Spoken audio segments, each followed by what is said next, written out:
Savage Nation. Welcome to the program. Big news today. See, a dead news week, and I have the biggest news of the year in the media. Now, the biggest news of the year is that Michael Savage has now joined the leagues of Ronald Reagan, Theodore Roosevelt, Henry Kissinger, and others. In that, I've been invited to debate at the Cambridge Union in Cambridge, England. Very interesting, isn't it?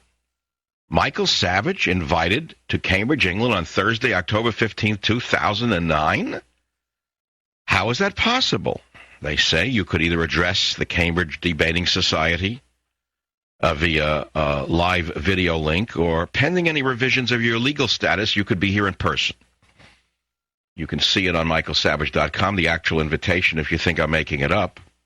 Or you could see the headline on the Drudge Report, band talker Michael Savage invited to debate political correctness at Cambridge Union, event slated for October 15th, developing. That's right above Ben & Jerry's new flavors, Hubby Hubby. So I'm a band talker, and they've invited me to debate political correctness. And the debate will be entitled, quote, "This House believes political correctness is sane and necessary, and we would be delighted if you were available to speak in opposition to the motion." So I'm to argue against political correctness, which I don't think is too difficult. In fact, I think I can summarize my opinions quite directly, which is that if you want a sane society that's non-controversial, where everyone agrees with each other, meaning a politically correct society, you need look no further than North Korea or Cuba for such societies. Of course, you know, if you disagree in Cuba, you are shot or put away in prison camps. You don't see that on ABC, CBS, NBC, or CNN, because they want you to believe that Fidel Castro's healthcare system is superior, as is his social system. Now, I am the only talk show host so honored to have been invited to the Cambridge Union Society. This is a second great honor that's come to me. The first was the profile in the New Yorker. And yet, even though I'm the only talk show host so honored and not permitted to defend himself on ABC, CBS, NBC, CNN, and even Fox News, you have to ask yourself, why not on Fox? How is that possible? I mean, you would think that if they have prostitutes, perverts, pimps, all sorts of strange weirdos on Fox News on a regular basis, they'd at least be interested in a conservative talk show host named Michael Savage to come on the air and say, hey, that's great. You're banned in England, and yet the Cambridge Union Society wants you to come there and debate. That's big news. That's what you would think if you lived in a free society. But my friends, beware the government media complex is a speech I gave in 1997 before the Commonwealth Club. And I will tell you once again that all of the media, that includes ABC, CBS, NBC, CNN, and Fox, are really part of the same coin, the government media complex. They're all one coin. With the exception of the internet and a few independently syndicated radio shows, the media landscape, frankly, is in lockdown. So I'm going to ask you two questions today on the Savage Nation. This is a huge honor, and I'm going to read you the letter in a few minutes. Remember what I'm talking about. The corrupt Gordon Brown, the same man who apparently released the Lockerbie bomber, the same man who wanted Michael Savage put on the list of banned individuals because his speech was apparently too threatening to the communist, liberal, socialist government of the Labor Party of Gordon Brown, the very same Labor government that released the Lockerbie bomber has built a wall up around their own nation against Michael Savage. Now, I read the liberals used to say, tear down that wall. Liberals tell Israel, tear down the wall. How come the liberals in America aren't screaming at Gordon Brown, tear down the wall and let Michael Savage in? Well, you wouldn't expect that from most liberals because they're hypocrites, but you'd expect it from those who wrap themselves in the flag of conservatism, wouldn't you? The crybaby, the hemorrhoid king. Wouldn't you expect that from them? But you're not going to get it from them. You're going to have to get it on your own from me. And the Cambridge Union actually invited me in July. I really just got the letter today, but it was sent in July. I don't know how it took so long. And they said the Cambridge Union has been following you with great interest in recent weeks.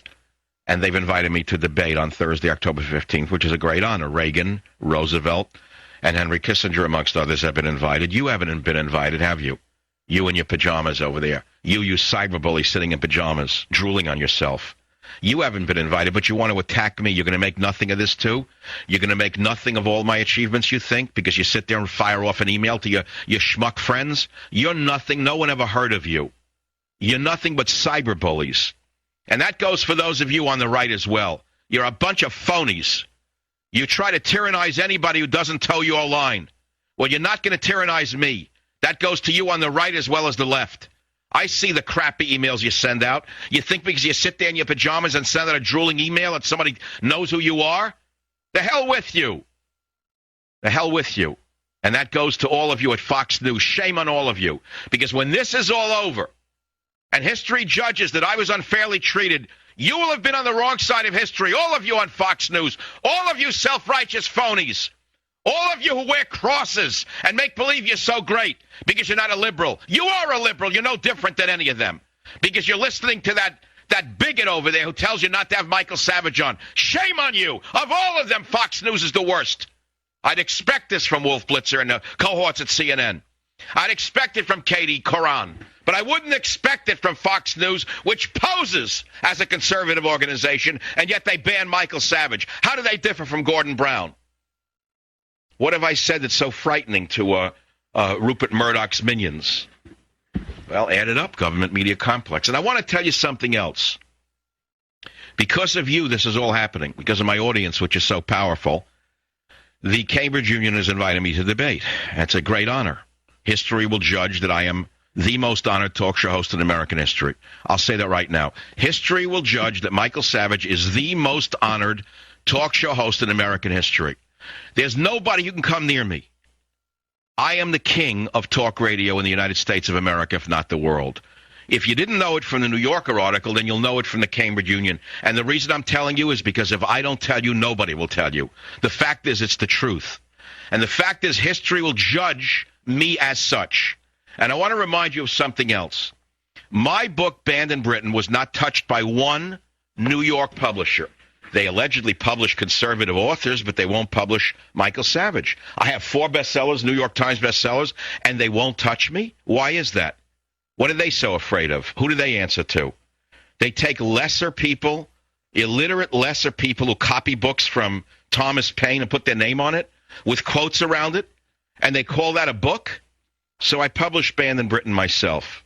I'm telling you right now, this is your only opportunity to own a classic first edition of Banned in Britain. You can only buy it on michaelsavage.com, okay? And I suggest you do it now.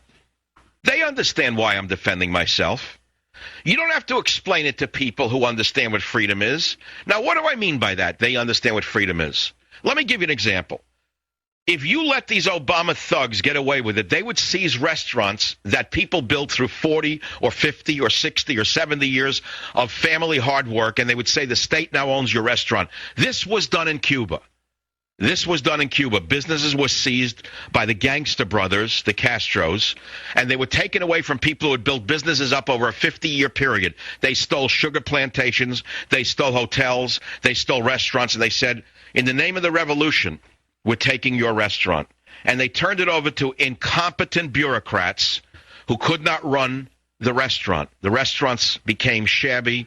Eventually, they went out of business. Now, if they didn't actually shoot the restaurant owner or put him in a slave labor camp, they let him become a dishwasher in his own restaurant. And if you think I'm making this up, then you're an ignoramus. I'll remind you that Winston Churchill himself was banned from the BBC for many years in the 1930s when he was warning the Brits about the arrival on the stage of Hitler, and Hitler building up the military, Hitler building up the Navy, Hitler building ME-109s, and the very same ancestors of these liberal vermin, Gordon Brown, the Labor Party socialist individuals, their ancestors said Winston Churchill is a dangerous man because he's speaking against Chancellor Hitler.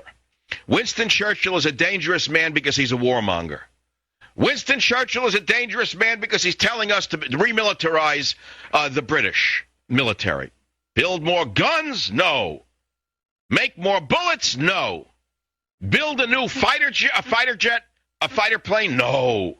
No, that's militaristic, they said about Churchill. So banish him from the BBC. The very same mentality that is trying to kill me, trying to kill you, trying to kill England.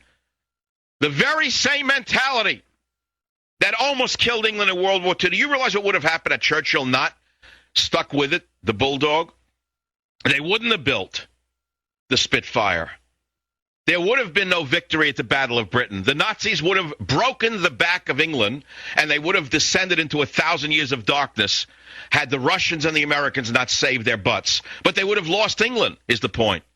If the liberals of that era had succeeded in banning Winston Churchill entirely, had there been no counter-movement from the conservatives who went ahead and built the Spitfire, who went ahead and built the HMS Hood, despite what the liberal pacifists were saying and doing, there would be no England. It would have disappeared.